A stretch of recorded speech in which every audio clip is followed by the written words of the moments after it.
ఏరియాలో అభ్యర్థిగా ఎవరిని నించోబెట్టాలా అని బాగా ఆలోచించాను. ఒక మంచి నాయకుడు తానుగా ముందుకు రాకూడదు, నేనే నాయకుడినని. కానీ స్పష్టంగా తెలియాలి వీడే నాయకుడు అని. ఒక అడవికి ఎవరు రాజు అని ఆలోచిస్తే సింహమే రాజు. ఈ రోజు వాడి ముద్దు ముద్దు మాటలు వినడానికి నేనే ఆతృతగా ఎదురు చూస్తున్నా. రా సింహం, పైకి రా.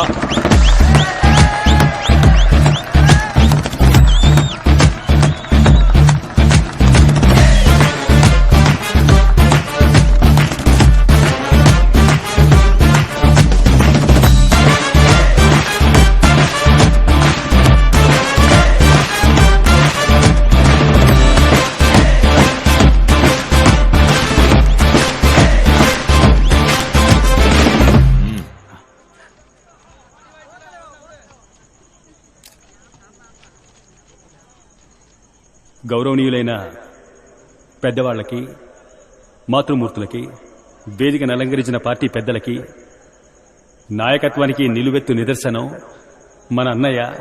నమస్తే అన్నగారు.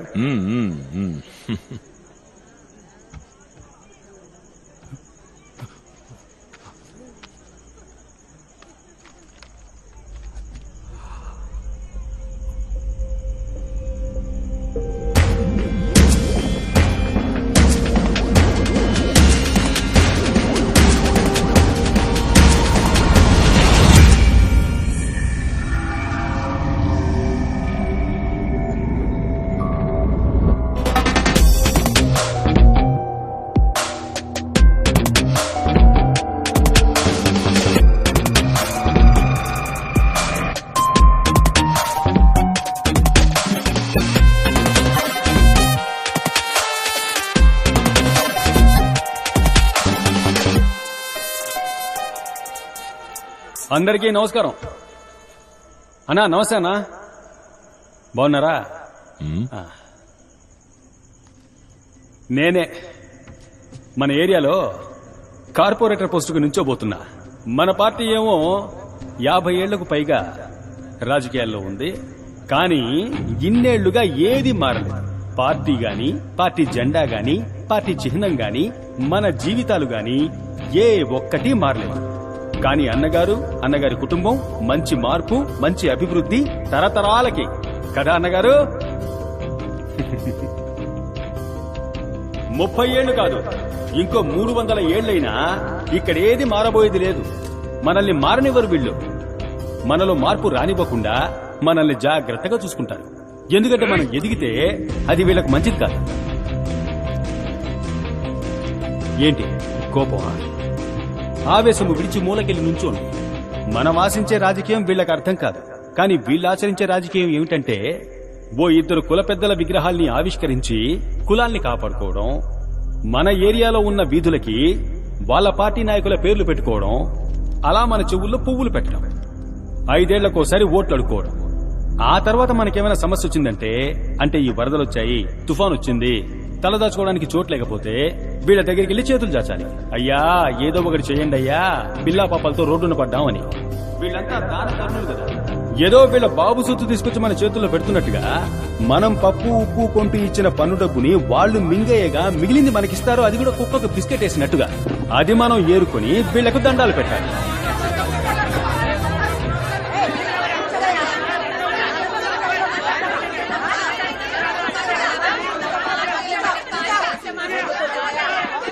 మీ కోపం చల్లారిందా?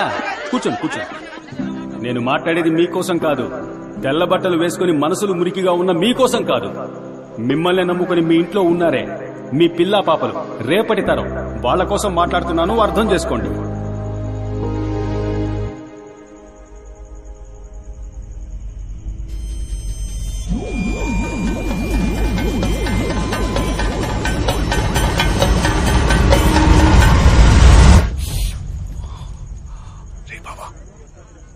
ఏంట్రా ఏం మాట్లాడుతున్నారా?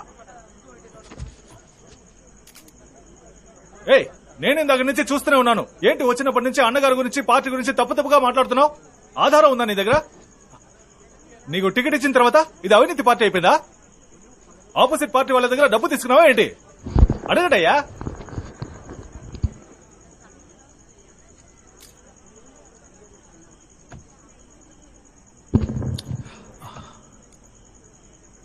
కాకికి గుడ్లగూబతో వైరం, గుడ్లగూబకి కాకితో వైరం. ఈ కాకికి గుడ్లగూబకు సెట్ అవ్వదంట. ఈ గుడ్లగూబ ఏం చేస్తుందంటే, రాత్రుళ్ళు కాకుల కళ్ళు కనిపించవు కదా, కాకి గుడ్లన్నీ గుట్టుకున మింగేస్తుంది. అదేవిధంగా ఈ కాకి ఏం చేస్తుంది, పగటిపూట గుడ్లగూబ గూటికి వెళ్లి అది పెట్టిన గుడ్లన్నిటినీ గుట్టుకున మింగేస్తుంది. ఇక్కడ అదే జరుగుతుంది.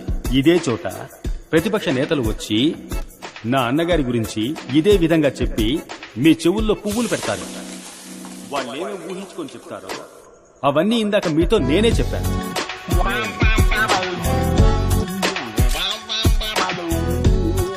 ఎందుకంటే ఇదంతా టైం వేస్ట్ కదా, మీ సమయం వృధా కాకూడదని నేనే చెప్పేశాను.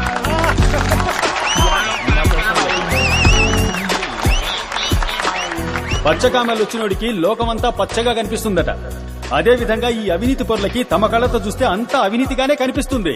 సమయం సరిపోతుందా వాళ్ళు చేసిన అవినీతి గురించి చెప్పాలంటే? నన్ను లిస్ట్ చేసి ఇవ్వమంటారా? అన్నగారు, నేను విషయం చెప్పబోతున్నాను, దయచేసి నన్ను ఆపకండి. ఈ విషయం చెప్పే తీరాలి. ఓ 2 రోజుల ముందు అన్నగారిని కలవడం కోసం వెళ్ళాను. అప్పుడు ఆయన నా దగ్గరికి వచ్చి చెవిలో చెప్పారు, సింహం ఏ లేదు, ఖర్చులకు ఒక 50 కావాలి, ఇస్తావా? నేను ఒకరికి ఇస్తానని మాటిచ్చాను అని అడిగారు. అన్నగారు దయచేసి మీరు అడ్డుపడకండి. మీరెవరో ఈ ప్రజలకు తెలియాలి. అన్నగారు, మీరు మౌనంగా ఉండాలని నేను ఆజ్ఞాపిస్తున్నాను. అన్నగారు 50 అడిగారు. ఏంట్రా ఇది, అన్నగారు 50 అడిగారే, నా దగ్గర నిజంగా డబ్బు లేదు, ఏం చేయాలో కూడా అర్థం కాల. ఎలాగో కింద మీద పడి ఒక 50 మోపు చేసి అన్నగారికి ఇచ్చాను. అప్పుడు ఆయన ఏం చెప్పి తీసుకున్నారో తెలుసా? నేను తిరిగిచ్చేటప్పుడు నువ్వు ఖచ్చితంగా దీన్ని తీసుకోవాలి, ఇది నా పార్టీ మీద ఒట్టు, నా తల్లి మీద ఒట్టు అని చెప్పారు. అప్పుడే పితికిన పాలు ఎంత స్వచ్ఛంగా ఉంటాయో నా అన్న మనసు గుణం అంతే స్వచ్ఛంగా ఉంటుంది. చివరిగా ఒకే ఒక విషయాన్ని చెప్పి ముగిస్తాను. నేను నా చెల్లెలు మా అమ్మ నాన్నల్ని చూడలేదు. మాకు ఆకలేసినప్పుడల్లా మీరెవరు మమ్మల్ని పస్తులు చేయలేదు. ఈ ఏరియానే, నా జనాలే నాకు అమ్మ నాన్న తాత బామ్మ అత్త మామ అక్క చెల్లెలు అన్న తమ్ముడు అంతా మీరే. దానికి కృతజ్ఞతగా మీకు సేవ చేయడానికి, మీ ఇంట్లో పనివాడిగా, మీ వీధులు శుభ్రం చేసేవాడిగా పని చేయడానికి నన్ను ఆజ్ఞాపించండి. ఆ ఆజ్ఞ ఓటు రూపంలో వేయండి అని వేడుకుంటున్నాను.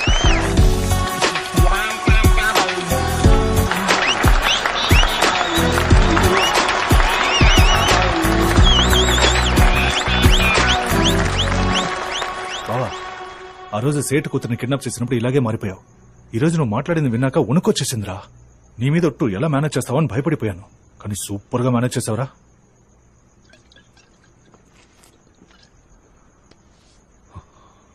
ఎన్నేళ్ల కలరా ఇది. అన్నీ కలిసి వస్తున్న సమయంలో నాకే ఎందుకు ఇలా జరగాలి? నా పరిస్థితి ఎలా ఉందో తెలుసా?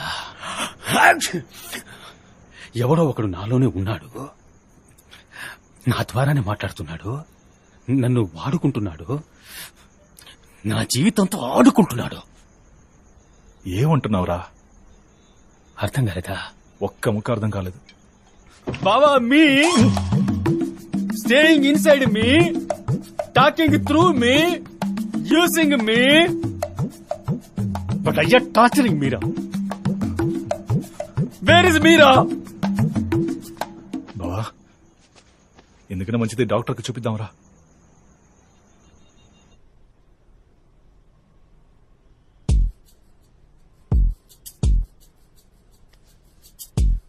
మీరు చెప్పే మనిషి వచ్చేటప్పుడు మీలో ఏం జరుగుతోందో ఏంటో అసలు మీకు బొత్తిగా ఏం తెలియటం లేదు కదా? తెలీదు డాక్టర్. పోనీ ఆయనకి మీరు చేసేది తెలుసా సింహం? తెలీదు డాక్టర్. తెలీదా? అలా కాదు డాక్టర్, అతనికి తెలుసా తెలీదా అన్నది నాకు తెలీదు డాక్టర్. మిమ్మల్ని పూర్తిగా చెక్ చేశాను. మీ ఒంట్లో ఏ సమస్య లేదు, మీ బ్రెయిన్ లో కూడా ఎలాంటి ప్రాబ్లం లేదు. ఇది కొంచెం కాంప్లికేటెడ్ గానే ఉంది. మనం ఒక సైకియాట్రిస్ట్ ఒపీనియన్ తీసుకుంటే బాగుంటుంది. Okay doctor. సైకియాట్రిస్ట్ ఒపీనియన్ తీసుకున్న తరువాతే నేను ఒక కన్క్లూజన్కి రాగలను. అందుకు మీరు హాస్పిటల్లో అడ్మిట్ అయి తీరాలి. ఎలక్షన్స్ వస్తున్నాయి, నేను కార్పొరేటర్ గా నుంచుంటున్నా, ఇప్పుడు కుదరదు. ఎలక్షన్ పనులు ఇంకా ఎన్ని రోజులుంటాయి? ఒక 2 వారాలుంటాయి డాక్టర్. బెటర్ నేను అతన్ని ఓసారి డైరెక్ట్ గా మీట్ అవుతాను.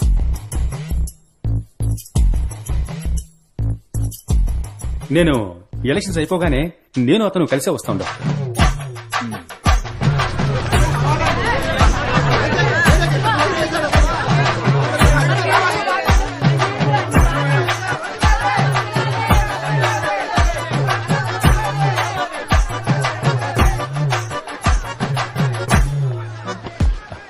ఏంటి సేటమ్మాయి ఇక్కడేం చేస్తున్నారు?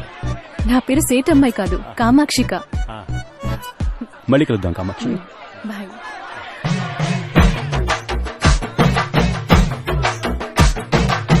నమస్తే నమస్తే సేటు.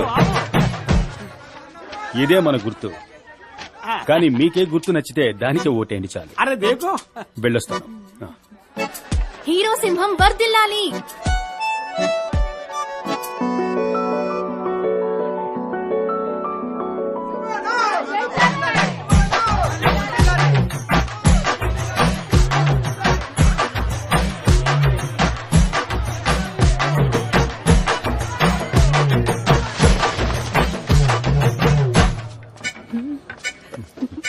కాజీ కత్లీ థ్యాంక్స్. మొత్తం మీకనే తెచ్చాను. అప్పుడు చాలా థ్యాంక్స్. అక్క ఏమైనా తింటారా మీరు? అక్క మీరేమైనా తింటారా అని అడిగా.